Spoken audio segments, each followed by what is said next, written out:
Good afternoon, everyone. This is Willie Hamilton. I'm a family nurse practitioner. I'm currently enrolled in the psychiatric mental health nurse practitioner program at West Virginia University. I'm here today to discuss case management and specifically case management in the psychiatric mental health nurse practitioner role. So, case management is primarily focused on meeting a client's health and human services needs by way of a comprehensive collaborative process. This process typically involves designing, executing, assessing strengths and weaknesses, and monitoring tailored strategies that aim at the fast recovery of patients. Through effective communication, advocacy, and resource management, case managers work to endorse result oriented care that is also cost effective for enhanced accessibility. Case managers help vulnerable people in society, people with mental illnesses, drug problems, or personal challenges, in accessing helpful resources that can improve their quality of life. Um, Case managers are typically psychiatric professionals who develop that help their clients to achieve dependable levels of self-reliance, confidence, and mental strength to become active contributors in their communities while making the transition easier for them. The strategies they devise for each client is highly target oriented and factor in budget constraints. Okay. So the population that we're serving is essentially everyone from children, teens, adults, and geriatrics. Case managers work in a wide variety of settings. Some of these settings are mental health clinics, home care facilities, hospitals, substance use treatment centers, and also detention. Now, there are many challenges involved in this role. I've listed some here and I'm going to discuss those. You have a very unclear scope of practice of who can be a case manager. It can be anyone from a medical assistant in some states to having a master's degree in other states. We also deal with a very diverse and complex case management activities. Everything from getting patients to appointments to coordinating medication to getting them social services. There also tends to be a lot of insufficient training in this area. Um, there's also very poor collaboration with other healthcare providers.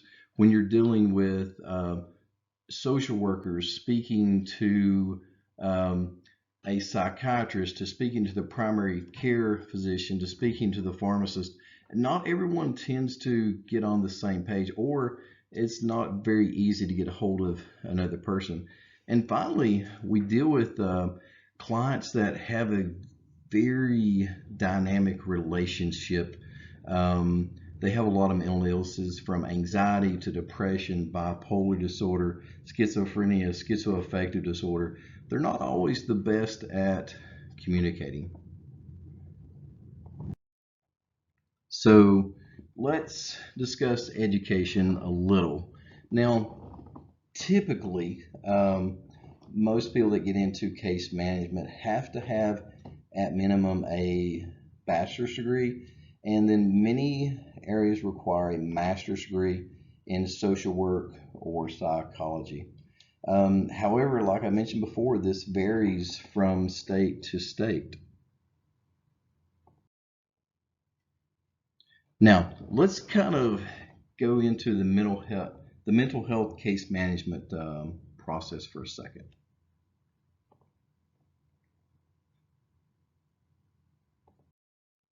Now, when we break this down, we look at this as the initial assessment. In the initial assessment, the case manager takes a deep dive into the patient's mental conditions, their financial status, their support system, housing situation, substance use history, and more to develop an insightful diagnostic image. This vital information will become the basis of the psychiatric care plan that the case managers carefully tailor for each client.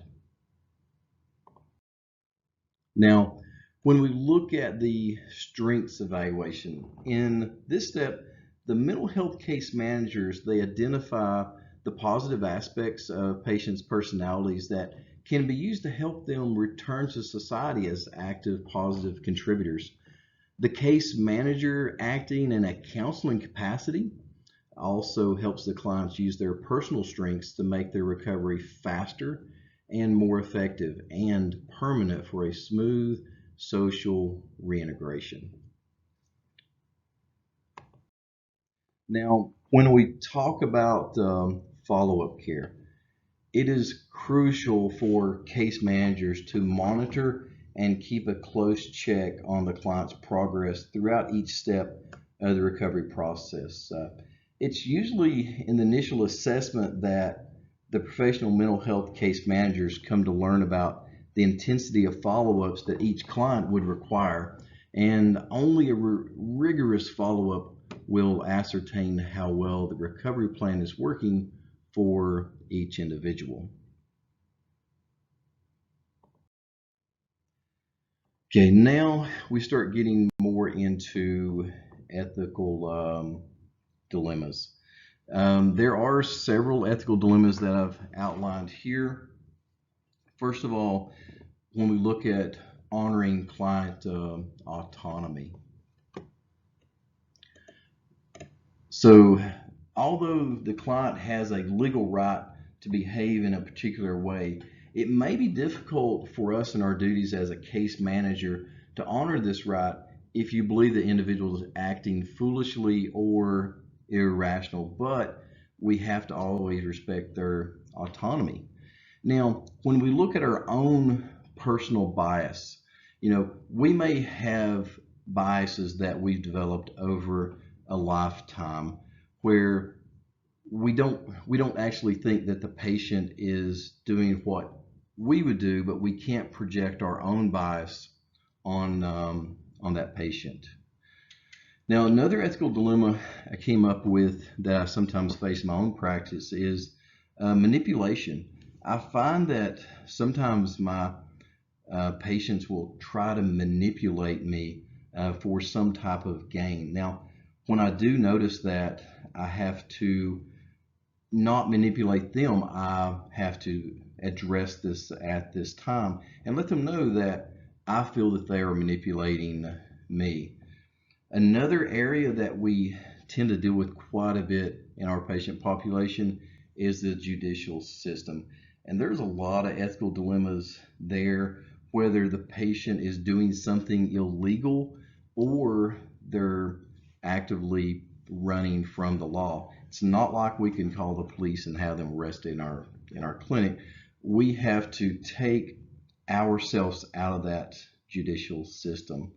And then finally, I tend to find, and I try not to do this myself, but people that tend to use a lot of medical jargon to either mislead the client or speak over them.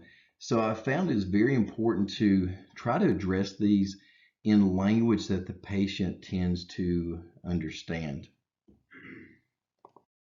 Now, when addressing some of these ethical dilemmas, I found there are 5 ethical principles of case management.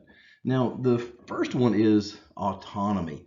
Autonomy is at the heart of American citizens' cultural identity.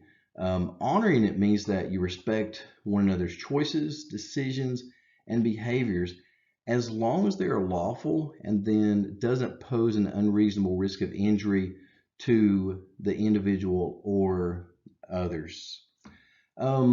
Next, when we look at non-maleficence, non-maleficence simply means refraining from harming others. And we've heard this common phrase, first, do no harm in healthcare. Next, we can kind of look at beneficence and just as closely related. So the duty of beneficence is to take active steps to promote and benefit the welfare of the client support system, and when appropriate, others. Then we have the duty of justice. The duty of justice involves treating the client and the client support system fairly and without any malice, bias, or prejudice. And finally, we come to veracity. Veracity is the ethical principle that obligates you to tell the truth to your clients or their support systems, other professional colleagues, and any other individual or entity that you deal with while providing case management services. Truth telling adds value both to you as a case manager and to your clients and your support systems. Now, certifications. When you look at certifications, wow, they vary from state to state. Now, I work in the state of Virginia. There is another clinic that my company owns in the state of Tennessee. Two totally different requirements here. Now, in the state of Tennessee, a medical assistant can act as a case manager in substance abuse. But on the other side, in the state of Virginia, you have to be at minimum a registered nurse, or you will have to have a bachelor's degree in science, typically psychology or some other counseling field. Now, there are two certifications. The one is the Commission for Case Manager Certification, which is the CCM, and then you have the Certified Behavioral Health Case Manager, that's the CBHCM. And for that, you must hold at least a bachelor's degree or higher. Okay, and there are my references, and I look forward to hearing any questions that you guys have. Thank you very much.